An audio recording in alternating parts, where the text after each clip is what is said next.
Bonjour mesdames et messieurs et bienvenue dans ce flash d'information.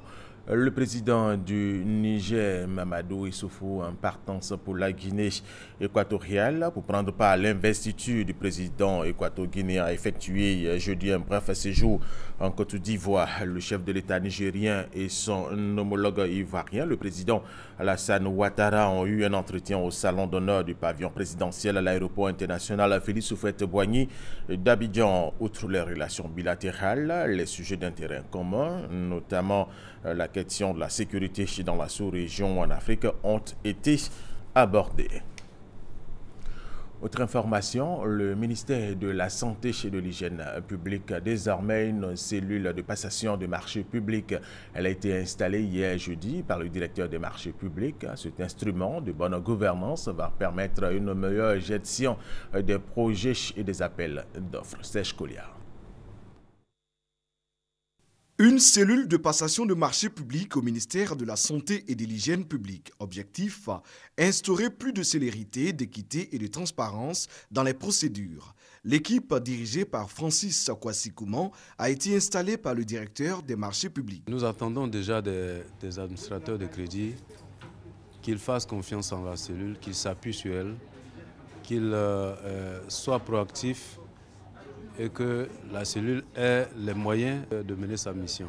La cellule de passation de marchés publics du ministère de la Santé et de l'Hygiène publique a une mission de contrôle de la qualité et de la régularité des opérations de passation et d'exécution des marchés publics. Veiller à la régularité de la passation des marchés au sein de notre ministère, veiller à ce que les crédits qui nous sont alloués soient véritablement utilisés pour que les populations ressentent les effets des efforts consentis par le gouvernement ou le ministère de la Santé. 5 ministères pilotes disposent d'une cellule de passation de marchés publics. Ce sont les ministères de l'Éducation nationale, de l'Agriculture, de la Défense, de l'Enseignement supérieur et de la Santé et de l'Hygiène publique. Ces cellules vont jouer un rôle majeur dans la quête et l'efficacité de la commande publique.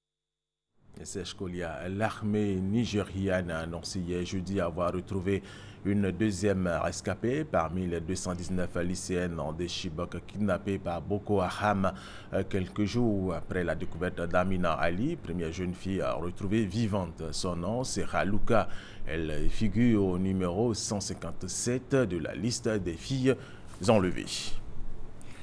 La justice congolaise a annoncé hier jeudi l'ouverture prochaine d'un procès pour atteinte à la sûreté de l'État contre l'opposant Moïse Katumbi, candidat déclaré à la succession du président Joseph Kabila. Moïse Katumbi a été inculpé du chef d'atteinte à la sûreté intérieure et extérieure de l'État et placé sous mandat d'arrêt provisoire. Moïse Katumbi est désormais en attente d'un procès dont la date n'a pas encore été fixée. Les recherches se poursuivent pour retrouver les débris de l'Airbus A320 d'Egypte Air qui s'est abîmé hier jeudi en Méditerranée avec 66 personnes à bord, dont 30 Égyptiens et 15 Français.